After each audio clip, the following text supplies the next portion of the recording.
Welcome to the Wolf Connection podcast. I'm your host, John Kalfa. Let's talk about some wolves.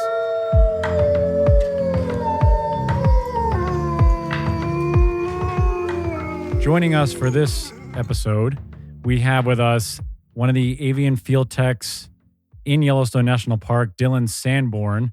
Dylan, thanks for joining us. Where are you joining us from right now? Are you in the park currently? Where are you stationed? So currently I'm actually in Colorado right now visiting some family, but usually when I am out in the park, I live in Gardner, Montana, and then I'm stationed out in Mammoth Hot Springs, which is where our office is, which is the Yellowstone Center for Resources. So you're in Gardner with everyone else. This is great. We should just... Yeah, Gardner is the best way of putting it, yes. Yeah, I think, Steve and I are trying to plan a trip out there. So I think we'll just have a huge meetup at some point in the spring and just start, hanging out in Gardner with all you guys. Yeah, of course. Well, myself, Jeremy, Rick, and Jim, we're all there. So feel free to stop by anytime. Yeah, it's quite impressive how many talented people are up there in Gardner. It must be stiff competition. Oh, yeah, definitely out there in Yellowstone, because considering a lot of especially the researchers, we all live in Gardner, especially because there's not a lot of options besides there, because your closest town even past that is Livingston. So you just kind of have this hodgepodge of different people who work for the park, who are super qualified and who work for the wolf program, myself who works for the bird program, and then people who work for the bear program and so on. So you have a lot of people that are pretty well qualified in their field, and they all just kind of pretty much live there in Gardner, Montana.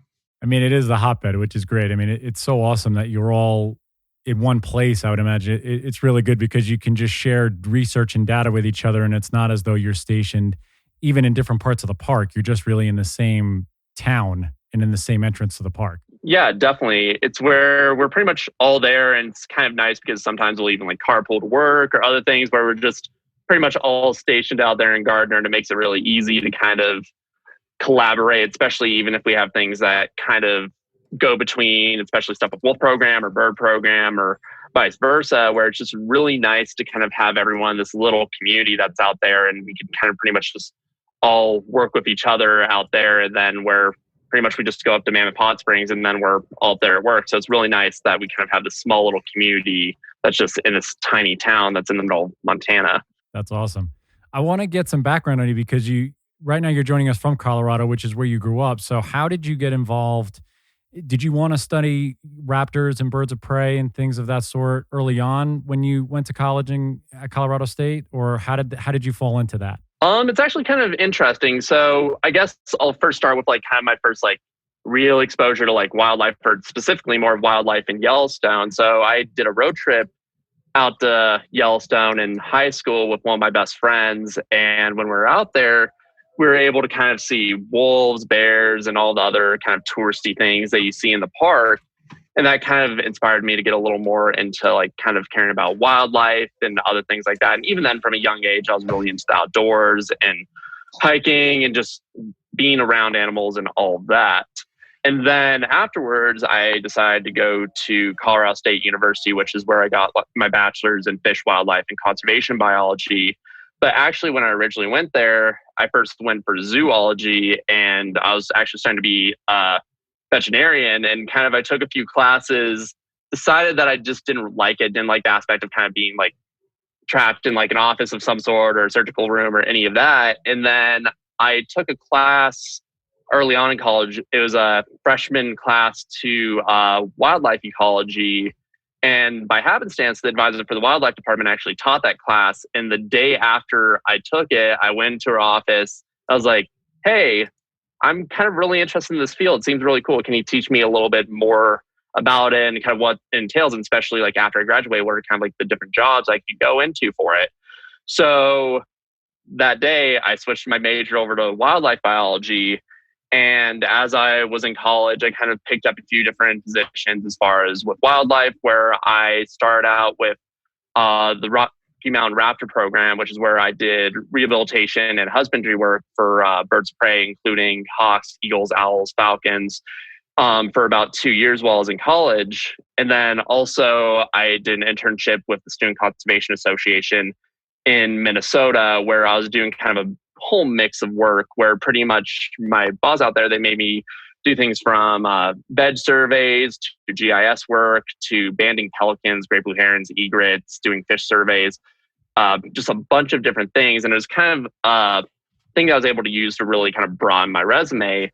And then come senior year, I was applying for positions, looking at things for as far as post kind of grad work and everything. And after I kind of found a few positions, I kind of got offered two different ones at the same time. One was actually working in Colorado for the U.S. Fish and Wildlife Service as a tech, kind of just general technician, just doing different jobs. And then the other one was actually an internship for the same program, the Student Conservation Association, that I did a year prior to that. And it was working for the Avian research program in Yellowstone. I was like, this is kind of interesting. Which kind of one should I pick? And I was kind of inspired by my trip to Yellowstone, just thinking how cool it was there and how like I kind of always thought it'd be like kind of interesting to work there. And just I thought like I'm young, like might as well just kind of take this opportunity and see if it might lead to a job in the park. So I took the internship and started working there for the Student Conservation Association as an avian intern, where I was pretty much working with a bunch of different birds in the park as far as monitoring raptors, songbirds, water birds, just a few different things. And then at the end of the summer, my boss, who actually a lot of people don't know, with Doug Smith, he heads the wolf program, but he actually also heads the bird program in the park, which is really cool. So there's this kind of easy transition that I'm able to kind of work between the two. And where at the end of that summer, I asked him, hey, like I'm kind of looking for work past this, like what should I do? And he's like, well, I would love to hire you for next summer and maybe bring you on as a paid position as a contractor. So I was able to do that. But also we talked about winter wolf study. And I was able to hop onto that winter, where I was working with wolves as a volunteer for the wolf program, and pretty much where I was on cluster crew. So where we're hiking out to different kill sites for wolves and collecting samples from those. And then kind of after that, I had a little break between winter study, and where I actually went to Hawaii for a few months and worked there doing research on endangered bird species, which were the nene, which is the Hawaiian goose, and then the u'u, which is the Hawaiian petrel. And then I went to my contracting position with Yellowstone right after that. And then a year later, I kind of, during this past year, I was working in Georgia as a crew lead for a wood duck fecundity and recruitment project. And then around that time I was working for that project, Doug, he called me and was like, hey, there's a position with the bird program where you would be a hire through the National Park Service. So you'd be a park ranger and funded through NPS and also working for the bird program. And I was like, oh, wow, that's a really cool opportunity. And like, I should apply for it. So I applied for it via USA Jobs, which is where you go on to get to most federal positions with NPS or any other federal agency. I applied for it. And then a few weeks later, after a few interviews and a few things, I was able to get the position working for the park, which was the summer where I was working for the National Park Service and Yellowstone. So I've been able to work there for 3 summers as an avian technician, but now I'm pretty much a park ranger and working for the National Park Service, which is really cool. Man, that's you and all over the place in a short period of time. What do you I'm going to jump right in because I love that. I love this angle of it because up here at Wolf Connection, we always talk about the relationships that wolves had, typically with ravens. But I want to get your sense, and share the expert, and you've been studying these birds of prey for a long time, or longer than me. What do you see as the relationship when you talk with Doug and all these different individuals in the wolf program of the impact that you've seen, I guess, with wolves that have come back in the park, and how that's affected everything, I guess, from the ravens and the eagles and the hawks that are in the park now? What are some of the things that you've seen? So the things that we've been able to see with, as far as the relationship between wolves and corvids. So corvids are part of the Corvidae family, which includes ravens, eagles, magpies, and crows. And more specifically in the park, it's common ravens and black-billed magpies, which are part of that group. And then eagles, which we have 2 species in Yellowstone, which include the golden eagle and the bald eagle. So some of the relationships that we're able to see is where wolves are able to provide carrion. So pretty much these dead prey items for these essentially scavengers, where eagles and ravens and magpies, they scavenge on wolf kills essentially, and they'll also scavenge on other kills from cougars and other species and so on. But where we're able to see that post reintroduction from the wolves in Yellowstone, we've been able to see where this kind of availability for carrion on the landscape, which is provided by wolves, it could potentially help bolster populations for such as ravens, where even my supervisor, she did a research paper on this whole kind of relationship. Lauren Walker, she was able to kind of look at how wolves could kind of regularly provision carrion for ravens, and it could potentially increase breeding raven populations within the park, potentially. But anyways, it's also where there's kind of this symbiotic relationship with, more specifically, ravens and wolves, where it's almost classified as kleptoparasitism. So kleptoparasitism, for people who don't necessarily know what that term means, is, in short, food stealing, or it's where, in this case, it's where these ravens, they'll actually follow wolves around in the park as they move through the landscape. And then when they make a kill, usually they'll shortly be on that kill not much long after. And so these ravens, they're not really doing much of the work as far as making the kill itself or any of that, because they can't do that. But it's so that's where they're able to kind of follow these wolves around, and then being able to have this kind of all you can eat buffet from these wolves, where they're able to pretty much steal a certain amount of biomass from these carcasses that are provided by wolves in the park. Now, how much meat are we talking about? Are we talking about like a third of a kill, or just a small amount that's hardly noticeable, to the pack? So that's actually partially dependent on pack size. So there's been a few studies that have shown where the amount of that ravens are actually able to take from these carcasses could be dependent on how large a pack is. So they've been able to see that larger packs, usually, where just because these packs are making kills more often because they need to sustain their numbers more of. But the thing is, they're also going through these carcasses much quicker than, say, a medium or small size pack.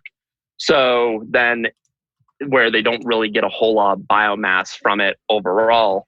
But otherwise, if you compare it to a small pack, it's kind of a different issue, where with small packs, when they are pretty much making these kills, they don't do it as often as larger packs in the park, and where they don't necessarily need as much because there's not as many individuals that have to feed on that carcass. But there's kind of the interesting thing to think about, though, is there's this Goldilocks zone for kind of wolf pack size, where medium wolf packs, they actually usually provide the most biomass for these scavenging ravens, just due to it kind of being a mix of there not being so many wolves to feed at once, but also where they're making kills more often as well too. So it's kind of, really, to answer your question, it's dependent on pack size, but usually it could be a few pounds at a time or so, and it depends how long those wolves stay on the carcass and how much they take. So it's kind of dependent on quite a few different factors. Yeah. So now that we're on this topic, there was a few, I guess they're theories. I don't know how easy they would be to authenticate. But there were a few fascinating theories that I was reading about. I wanted to know if you've had any experience with them, or just what your thoughts are on them. But I was reading that potentially ravens can act as like an alert system, and that the wolves are aware of this. That sort of all these flighty birds hanging around, if another predator were to come in, another source of competition, that this would serve as some kind of built-in alert system. A second theory that I was reading is about raven language, that there's good evidence to suggest that wolves are actually, I don't know about learning, but at least reacting and responding to raven language. Like they're seen clearly reacting to raven calls or alerts. And the third thing that I wanted to touch on was this theory that wolves and ravens actually may engage in play. Yeah, so kind of delving into those topics, at least as far as with ravens and how they kind of react around different predators, is ravens, they do have alarm calls that they will make, and sometimes they'll make those noises in relation to other predators being in the area, where they'll actually use that to indicate to other ravens that there's a potential of another animal that could potentially cause harm to them. In this case, being maybe another predator, such as a wolf or cougar or bear or what have you. So, where I could see with wolves potentially being able to hone in on those kind of call notes and being able to see if that would be an indication for other wolf packs that are coming into that area, or competition as far as with bears or anything else. But at the same time, it could be a whole lot of different things besides just ravens, where wolves, they could key in on scents, or even if they hear other packs howling within the area, other stuff that they could in on. But even then, ravens could potentially be an indication for them if other predators are in the area, which is really fascinating. And then for your other question, other topic that you're mentioning, as far as with how ravens could potentially kind of play with wolves or vice versa. It's where you will see in some instances where wolves, they'll chase after ravens and they'll kind of try to capture them. And actually, in some cases, they do. And this will actually happen with eagles as well, where in the park, there have been actually 18 probable cases of wolves killing avian scavengers, where it's been about 9 ravens, 6 golden eagles, and 3 bald eagles. So it's where there is this other interaction that wolves do have that could be kind of a negative effect towards these scavengers, including ravens, which is really interesting as well, because for ravens overall, as far as them like taking carrion from these carcasses, it is very beneficial to them, but there is somewhat of this risk where wolves could potentially either kill them or hurt them, or in some instances just try to play with them or what have you. Because we see that with our pack up here in Southern California. There's a lot of scrub jays, and I think there's some magpies around the area also.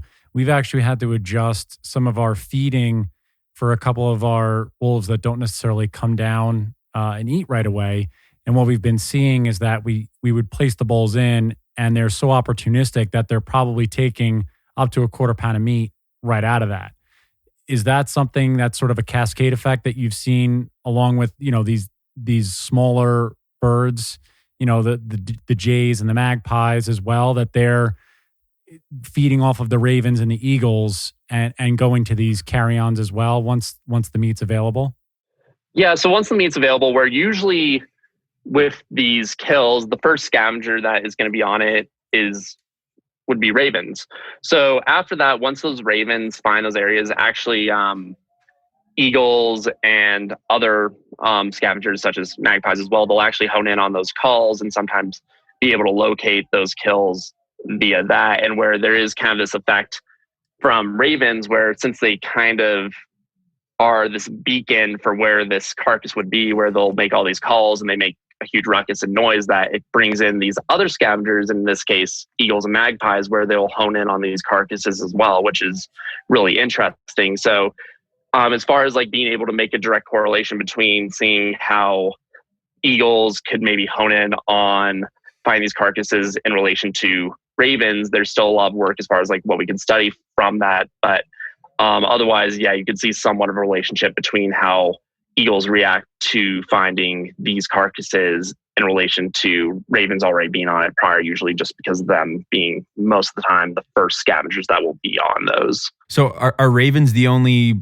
bird that has this close of a relationship with wolves? I mean, are eagles following wolf packs? Not so much. So with ravens, usually they are kind of more of the primary bird species that does follow these packs around, where Dan Stallier, who works for the Cougar Project and then also does a lot of work for the Wolf Project, he actually did a research project on looking at how ravens will follow these wolf packs around, but also how there's a level of detectability for carcasses with these ravens as well too, where, for instance, like on these carcasses, you can't see all these scavengers, but usually where it's these ravens that are the main indicator for kind of seeing where these wolf packs are traveling. And actually a really cool thing that we do personally in the field when we are trying to look for these wolves is we do use telemetry and also spotting scopes to try to find these animals. But if those don't always work, you're actually usually able to kind of look for ravens. And if you see those in the area,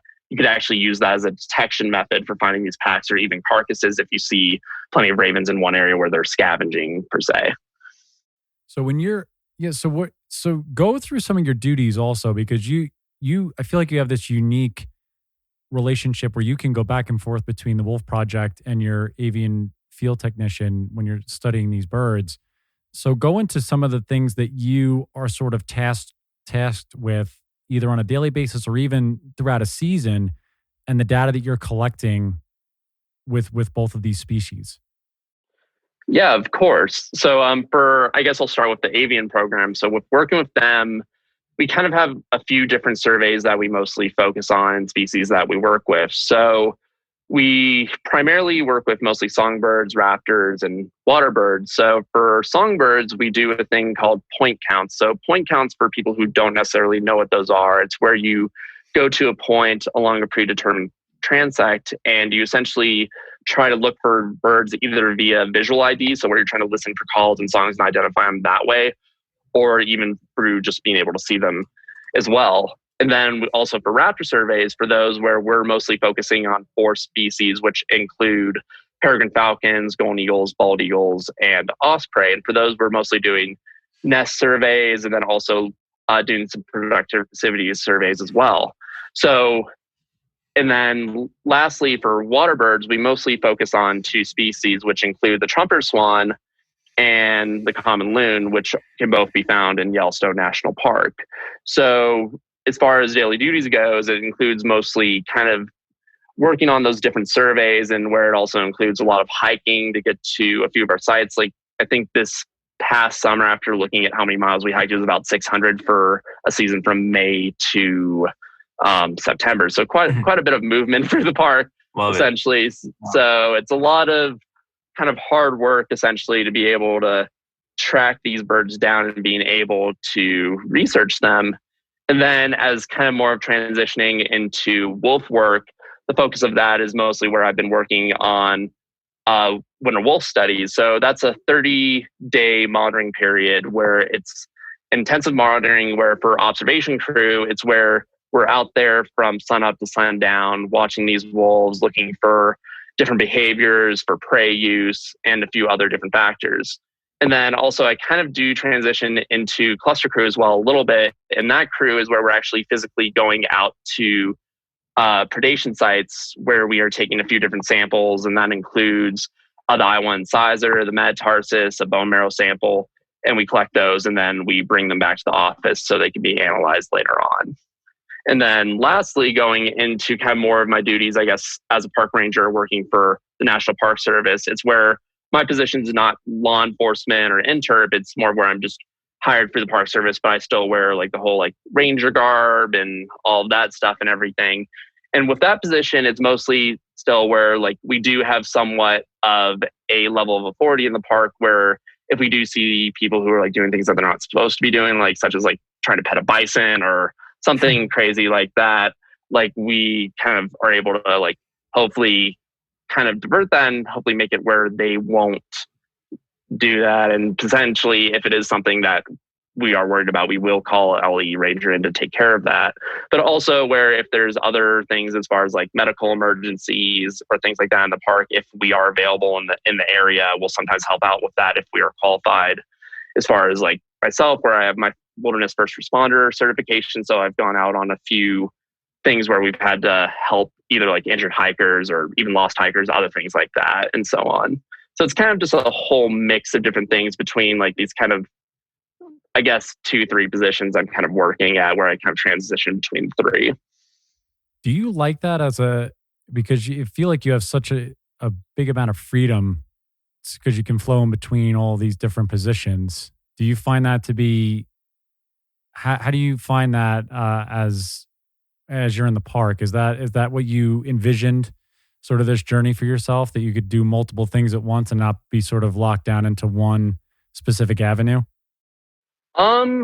When I was first working in the park, so when I first kind of did my internship with SCA, like I kind of saw myself just mostly sticking with birds, and then kind of just having Doug as a resource and a mentor, that kind of really got me more kind of enveloped in the wolf community. And actually, even more ironically, when I was in college and when I realized I wanted to kind of go into more wildlife work, wolves were actually one of the first things I wanted to study, but I just didn't really see a lot of avenues as far as getting into it. So I kind of got into bird work more of, and then it's kind of come full circle where I've been able to work between multiple programs. And personally, I really like it because I'm kind of able to connect my two passions, which are large carnivores and birds, and kind of being able to switch back and forth between the two willingly, and being able to kind of get the best of both worlds, where I'm working with pretty much this apex predator, but also all these different birds that work in the park, which is really fascinating. Just,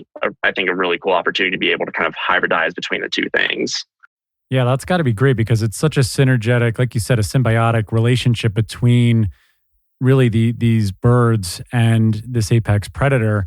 When you were out doing your wolf watching work or looking at some of the kill sites, what were some of that? Were you involved in looking at certain packs? Were there certain packs you were assigned to, or did you sort of run the gamut as you were looking and studying in those winter seasons?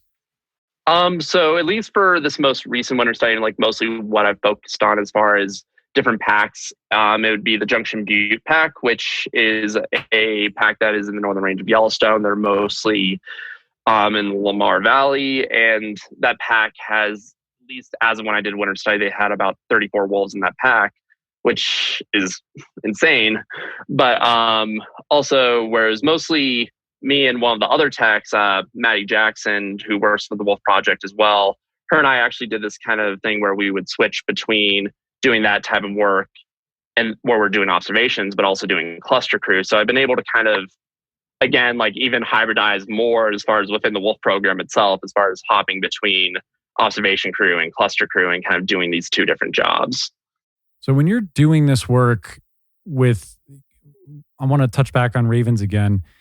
Have you seen were there any myths or legends or things that you, through your observation and your work, that you sort of had to look after where, wolves and ravens are tied so closely together? We see it up here at our facility where there are ravens everywhere and they're very opportunistic. They're very intelligent, obviously. Is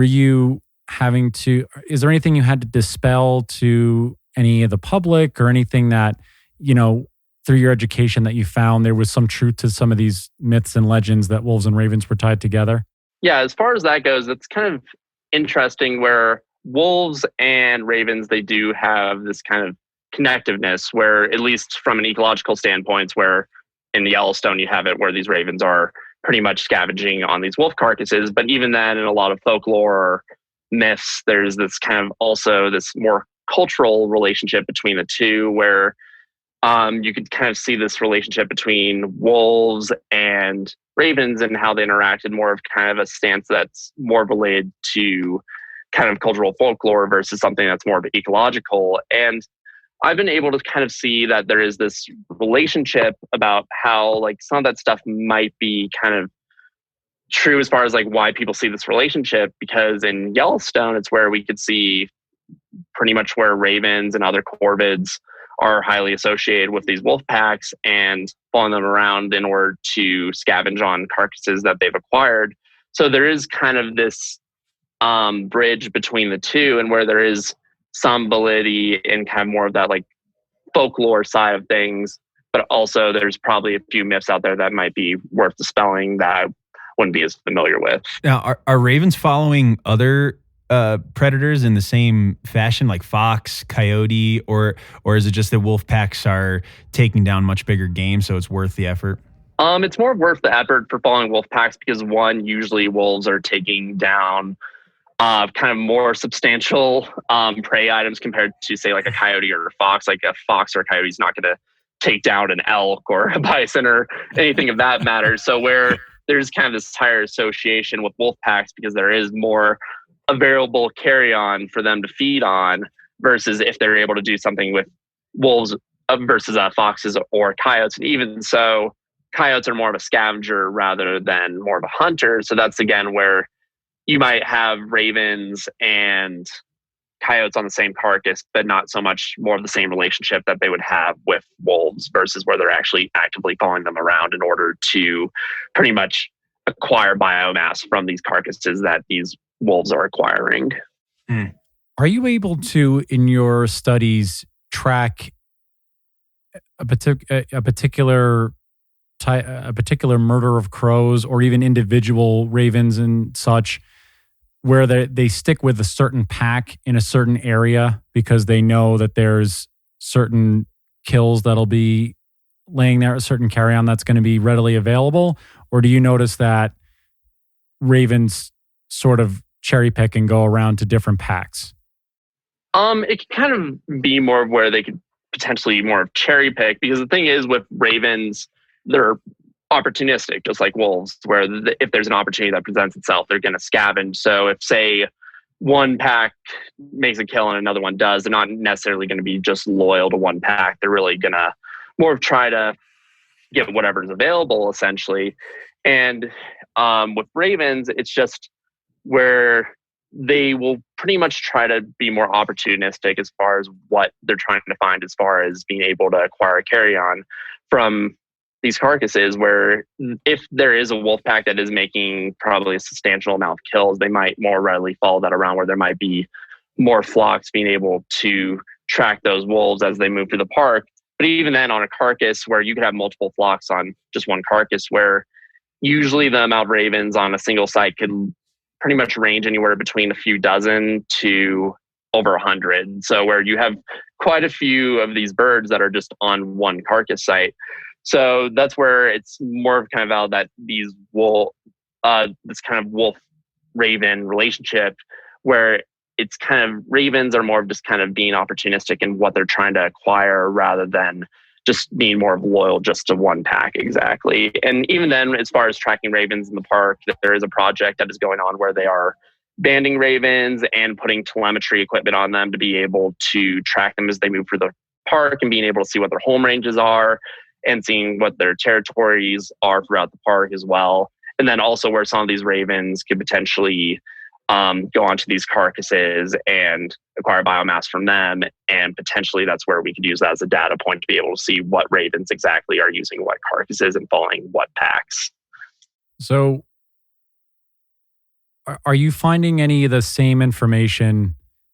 If Stephen asked this already, please, tell me if so. Are you finding any of those data points with the larger, the ospreys, the bald eagles, the golden eagles, that in the trophic cascade effect, that these species of raptor are becoming more plentiful inside the park and inside these ranges where these packs are clearly well established now, that those species and those populations are starting to build themselves back up from over the past 25 years or so?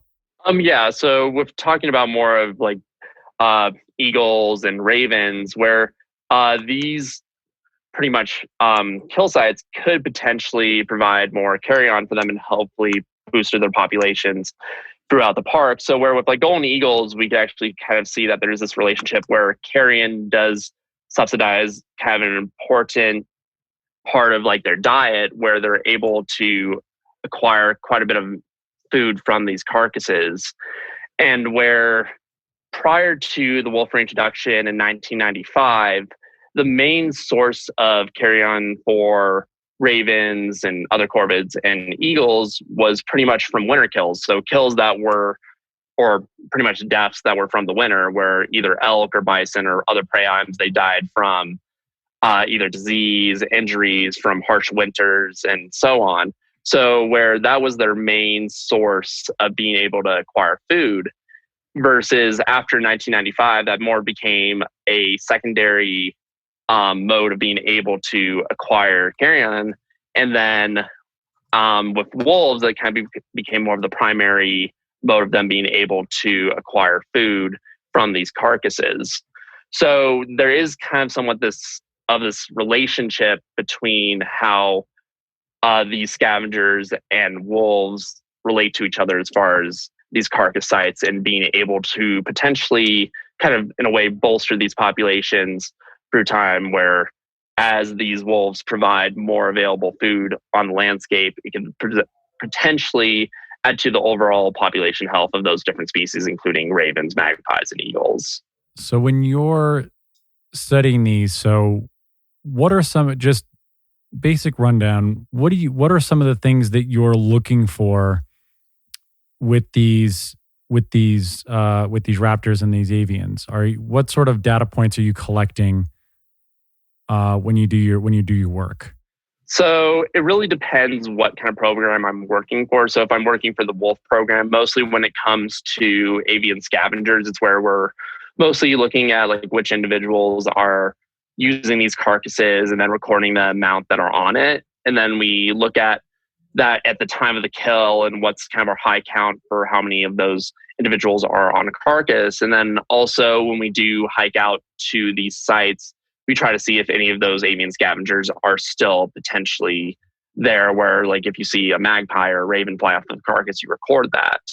Versus with the bird program, we don't necessarily relate it as much to what we're doing with wolf work, where we still do our surveys and we don't really focus as much per se on like ravens or any of that, but we do focus a lot on eagles and stuff like that, where they still are kind of involved as far as with wolves and all of that. So as far as like kind of answering your question there, we do kind of a mix of as far as like what we're kind of trying to like figure out from doing these studies, where with like ravens, we're trying to look at what they're utilizing from these carcasses and all of that. But usually it's more just for the wolf program when we do that, versus when I do bird work, we don't so much focus on that as much when I'm working out there in the summer.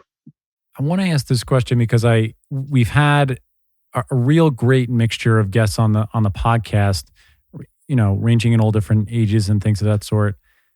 Yourself, Jeremy Sundaraj, Kira Cassidy, do you feel or do you see as a tech out in Yellowstone that there's, I don't want to say a youth movement, but more that younger individuals like yourself are starting to become more involved in ecology, biology, conservation, preservation? Do you see that?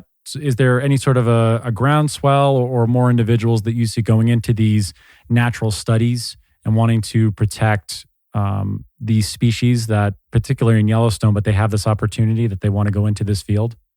Yeah, I think there is kind of somewhat of an upswell as far as like the younger generation kind of moving into these positions, especially relating to biology, ecology, or outdoor research, where I think there's kind of more of this willingness to get into this field because there's more issues with like kind of a decline of like multiple species throughout the world, as far as like with extinction events, or even like myself with working with endangered species, where like that, like in Hawaii, that kind of is where like stuff like that is kind of made me more impassioned about like trying to preserve these animals, especially for future generations.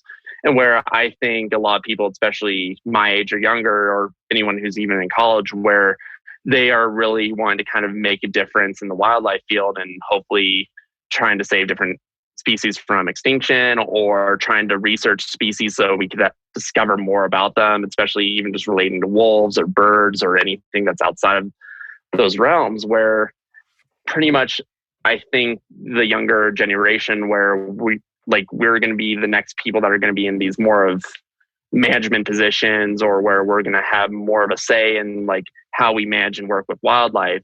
And I think especially how there's more of an availability of like taking courses or doing different types of work in wildlife, where there's a lot more that you can kind of do versus in previous years or decades, where there's a lot of different resources for getting into wildlife. And a lot of people are taking advantage of that, where even I remember like when I went to college, there's quite a few people that were within my degree field, which was wildlife biology. So it's kind of interesting seeing that there's so many people that are in this field and actually even sticking with it. And it's just really awesome to be able to see how this younger generation is really wanting to try to make a difference as far as in the realm of wildlife biology and management. Yeah, it almost seems like you guys are a big family. Like you said, like we were talking about earlier when we first started, is that this group is growing up in Gardner, Montana. I mean, it's such a great mixture of seasoned individuals who have been doing this for decades, and now this new crop is hopefully going to, yourself included, like I said, Jeremy, who we had on a few episodes ago, that you're starting to learn from the Rick McIntyres and the Doug Smiths, and you'll be the next, really keepers of the gate for this beautiful park that is Yellowstone.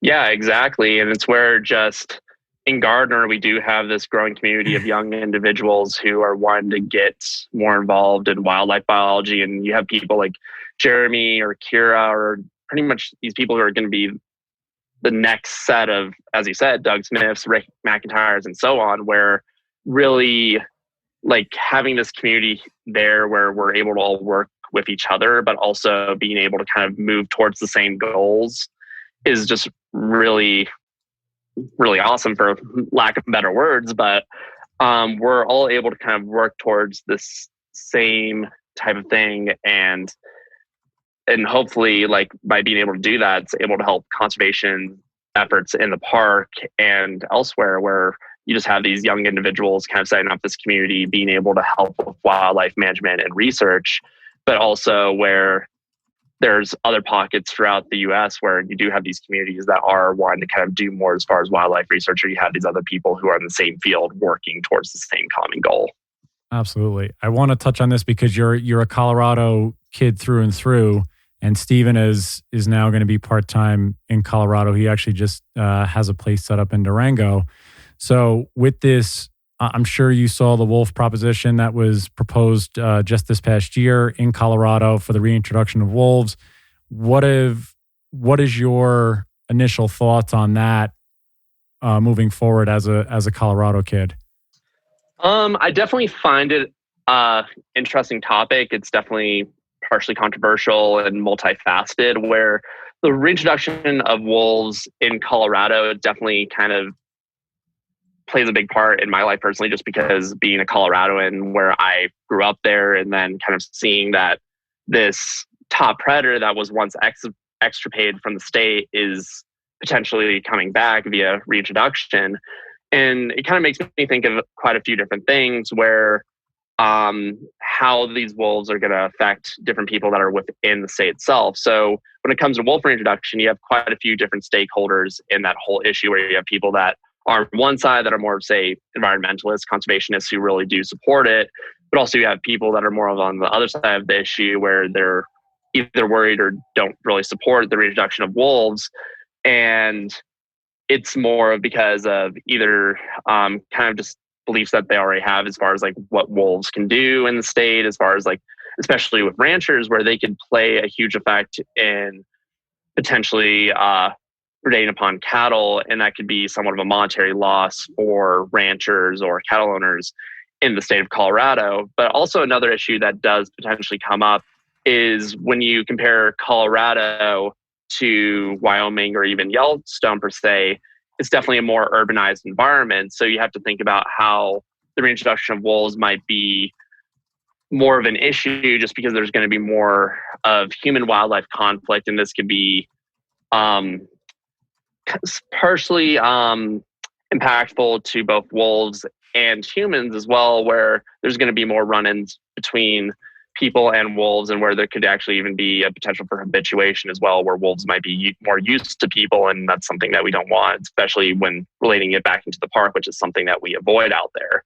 So, but on the other hand, they could also play a benefit to other things in the park, other things within Colorado, where, for instance, they could hopefully regulate elk populations within Colorado, where with Colorado, it actually has one of the largest populations of elk in the world, which is pretty much estimated to be anywhere between 280,000 to 290,000 elk in the state.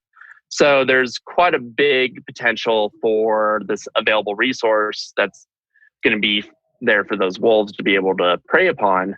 But even then, it's really how well are they going to be able to regulate it, because Colorado is a huge area, and that is a pretty large population of elk, especially compared to what we have in Yellowstone.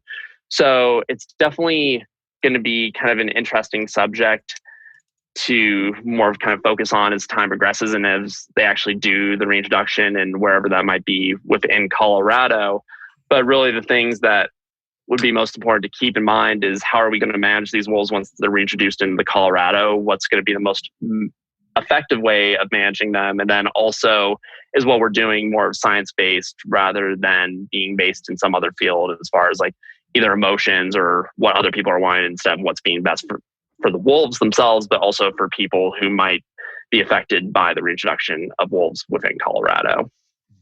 Do you think could you see yourself possibly being in Colorado and being involved in that project when that comes down the pike in a couple of years?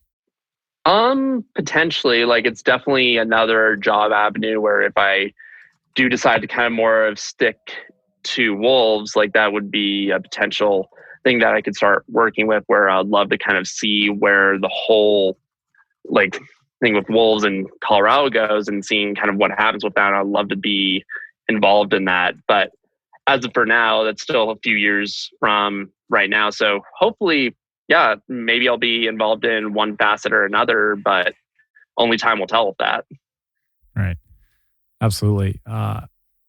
Couple of last questions for you. What do you see as from your perspective, because you've had this, like I said, this great symbiotic relationship with these two species. What is your optimal outlook for the future of really the avian community and the wolf species moving forward as a young biotech? It definitely could be a really interesting relationship to kind of see the connectiveness between those two types of things as far as with wolves and birds as things kind of move further down the road.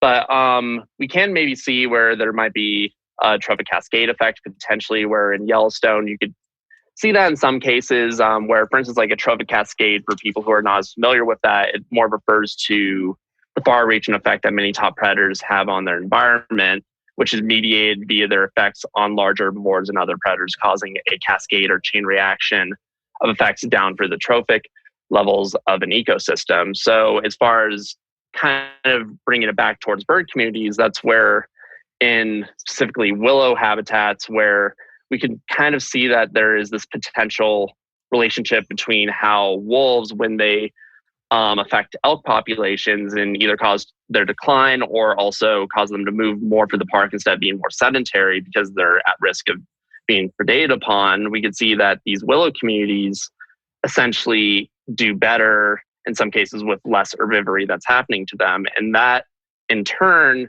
actually could be beneficial to avian communities within those willow and riparian areas, where we could see such species as like Wilson's warblers or willow flycatchers, where they might do much better in those ecosystems due to that kind of trophic cascade effect. But even then, it's not necessarily as cut and dry as that, because as you probably know, trophic cascades are pretty complicated, where it's kind of more of a web effect instead of it just being a direct relationship between one or two things.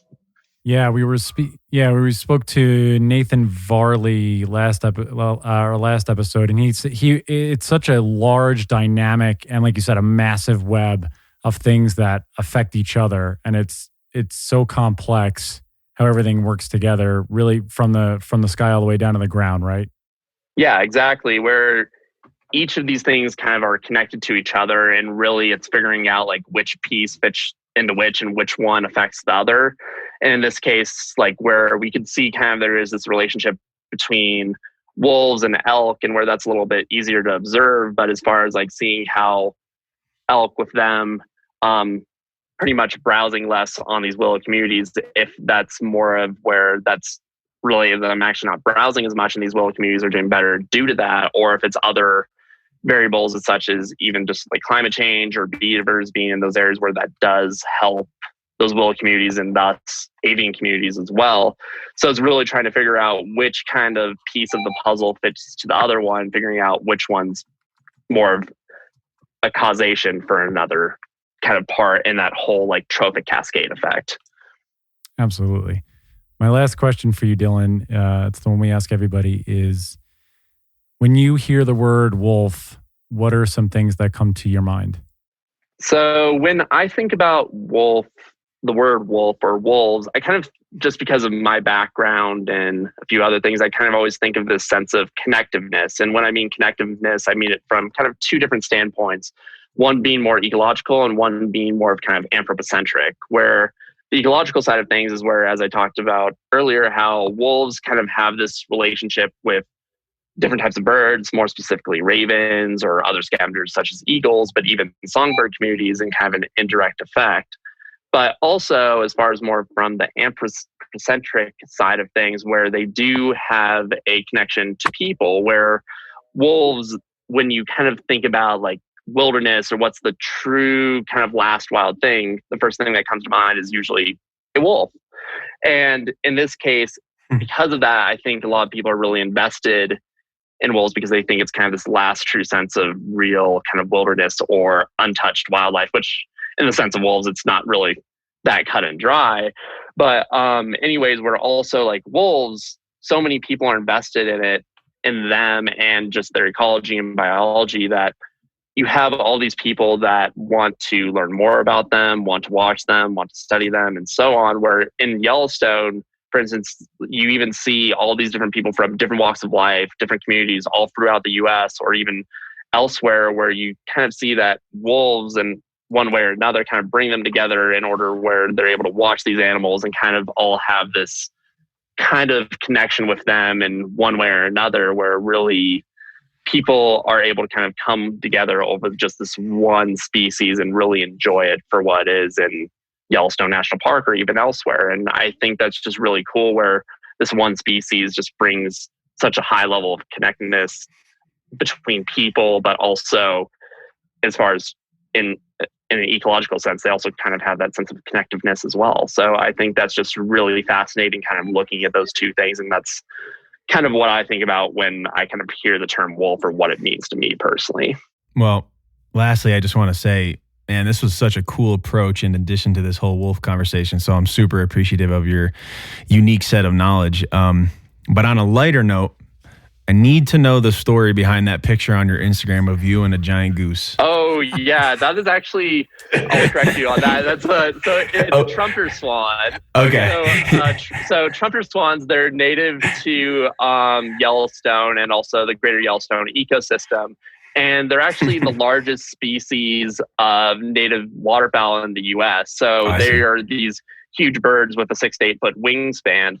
And the thing that we do with them in the park is we actually will release cygnets into a few of the areas of the park during the fall. And we do that to kind of bolster the populations of swans in Yellowstone, where we're hoping those cygnets will kind of, when they do migrate out in the fall, that they'll kind of come back. And then eventually, once they reach breeding age, that they'll be able to kind of bolster that population that's within Yellowstone and hopefully being able to nest within the park itself. So that's kind of the story behind the large swan / goose. I thought it was a snow goose or something. Snow goose. Yeah. Snow goose is a little different, but both are really cool. And I'm not a bird expert. You mean you're not? Yeah. I mean, that's, first of all, and your Instagram handle is perfect for you, because I mean, if anyone wants to see any hiking bird, I want you to promote your handle, because I want people to take a look. You have some awesome photos on there, as Steven just said, of birds and you in some wild places where you're hiking up and down. So tell people where they can, I don't know if you have any studies published but definitely tell people where they can find you on Instagram and how they can follow you and check out some of the things that you're doing. Yeah, of course. You can follow me on Instagram at hikingbird, as you mentioned. There's no space or period in between hiking and bird. Then also I do have Facebook, which is at Dylan Sanborn, DYLAN SANBRN. And also, as far as resources about birds or wolves in the park, you can check out the Yellowstone National Park page, and they do have yearly reports that are both put out by the wolf program and the bird program as well. And those are great resources for being able to learn more about both birds and wolves as well. Awesome. Yeah, like Steven said, Dylan, this was great. I love this perspective. Awesome. I love that you were able to talk about the symbiotic relationship, and I always appreciate the information. Thank you so much for giving us your time. And man, this was great. Thank you so much. Yeah, of course. Thank you so much for having me. This has been awesome. I've really enjoyed it. That's awesome, man. Thank you again. Howls to everybody out there, and we will speak to you next time. Bye, everybody. Bye-bye.